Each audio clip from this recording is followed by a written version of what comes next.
Good morning! Hello everyone! Welcome to my vlog. Mga ka-BSK viewers, mapagpalang araw po sa ating lahat. Ayan, dito tayo, Joyette's Farm. Sa araw po ito, si Tatay Rick, papagawa niya yung grass cutter saka yung water pump. Yung maliit na water pump, ayan, ipapagawa niya. Kasi ang lakas ng tulo ng gasolina. At saka yung ating grass cutter. Ayan, samahan niyo po kami.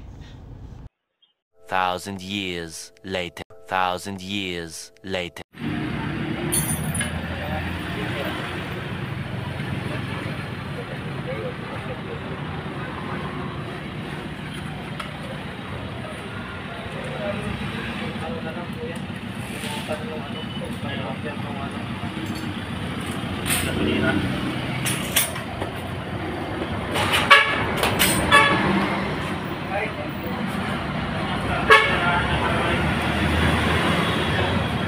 Sir? Meron doon na sa harapan lang.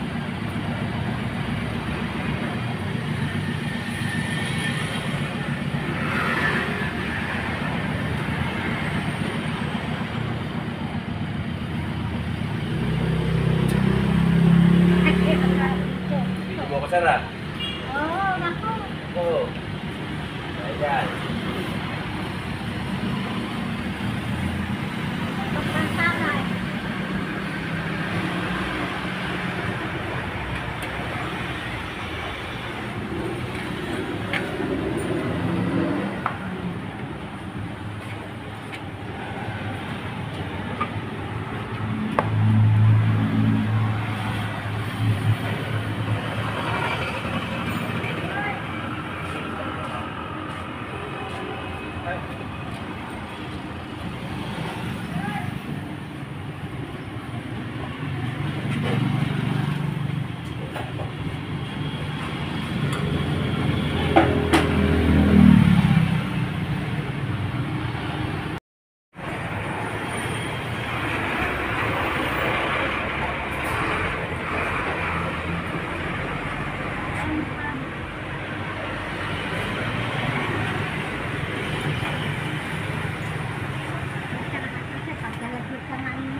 Ayan, in-inspection ni Tatay Rick. Ayan si Tatay Rick, yung nakakulay puti.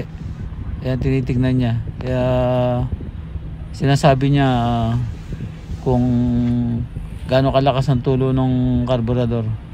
So ayan, inspection muna ni Tatay Rick. At ayun, baka babaklasin na ni Pogi yung karburador.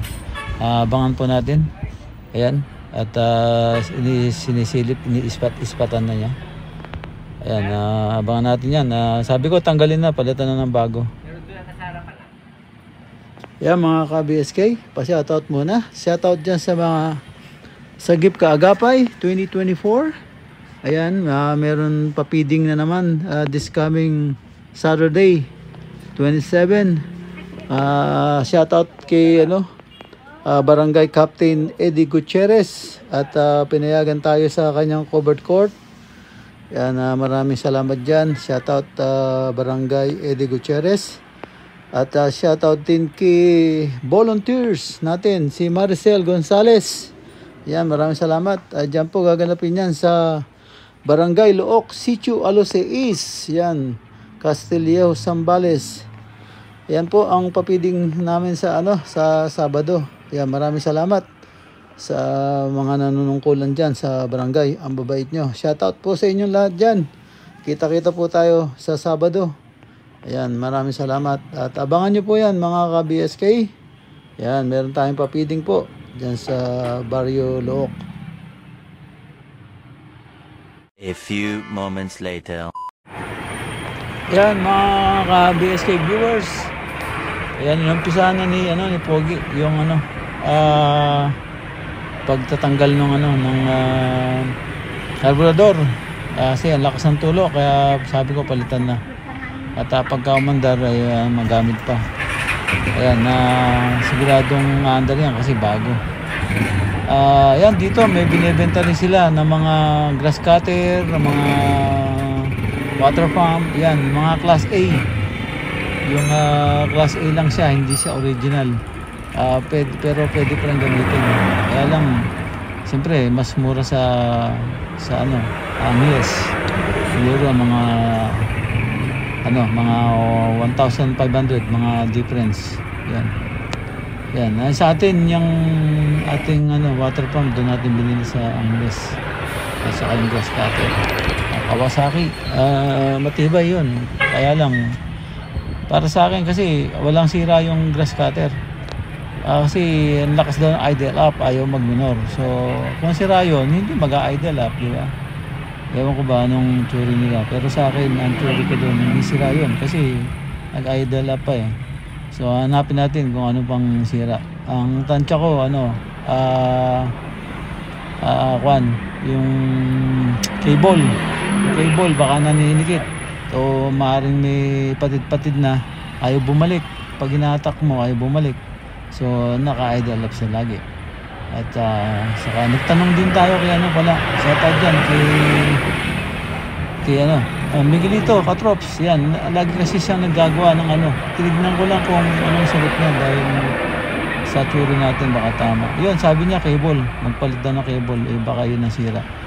346 minutes later. Ayan mga ka-BSK viewers, ayan, natanggal na yung carburetor. So ayan, ipapalit na yung bago. Ayan, kaya pa dapat natin papalitan na dahil tumutulo. Kailangan ng So kaya pinapalitan ko na para umandar pa, magamit pa Ayan.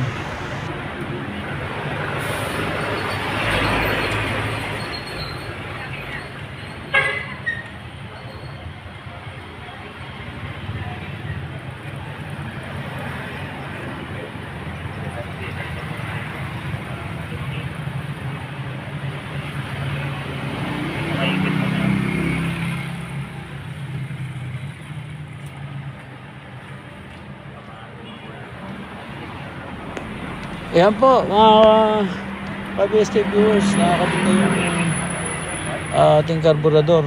At yun, medyo pinaano na lang, tinutune up ika nga yung adjustment ng carburetor. At ayan, maaaring pag nakakabit na yan, baka salinan ng gas, so susubukan nila sigurado.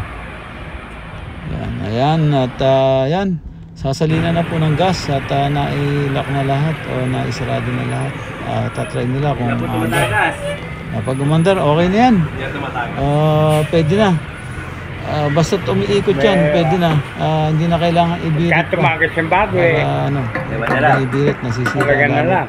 Total, ganun din naman ang labas ng tubig. Hindi naman gano'ng dapat nakabirit masyado yan. Hindi, makadali masira yung mga dapat pa. Dahil alalay lang yan, pwedeng matagalan. Ganun din ang kaya ng gas. Pag binirit mo, malakas ang gas. Pag hindi mo binirit, katamtaman lang yan. Parang ganun pa rin ang bibig na tulog. Hindi mo masyadong karamihan. So yan, tingnan natin. Sana mapa-under na yan. Kaya samahan niyo po kami hanggang matapos po. Kaya mga ka-BSK viewers, mapa-under po nila. Yan, konting tune up na lang. Yan talaga tulog nyo tayo? Yan?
naman, sir.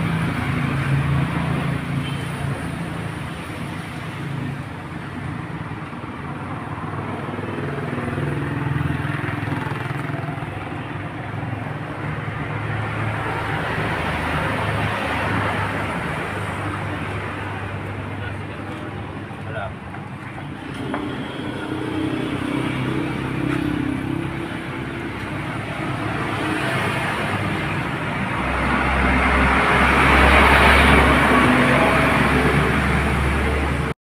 A few moments later. Ayan mga ka-BSK, napa-under na rin. Kaya lang ano daw, hindi ma-revolusyon. Kaya yun, ang problema lang yung carburetor, tumutulo yung gasolina, kaya pinapalitan na natin. At yan ang problema. At ang problema naman sa glass cutter, uma-under siya pero hindi ma-minor. Kaya palagay ko walang sira yung glass cutter. Sa tansya ko, ang sira ng grass cutter, yung cable lang niya, ayaw bumalik. Naikabit na yung bagong carburetor. Yan, umandar na. Hindi lang masyadong ma-revolution. Siguro, maybe pag nagamit na. Try natin, tingnan natin. Okay na yan. Hindi ko na pinagawa yung grass cutter. Palagay ko wala masira yung grass cutter eh. Parang hindi ako contento sa haplos-haplos. Ayan mga ka-BSK, ingat po kayo dyan and God bless. Bye-bye.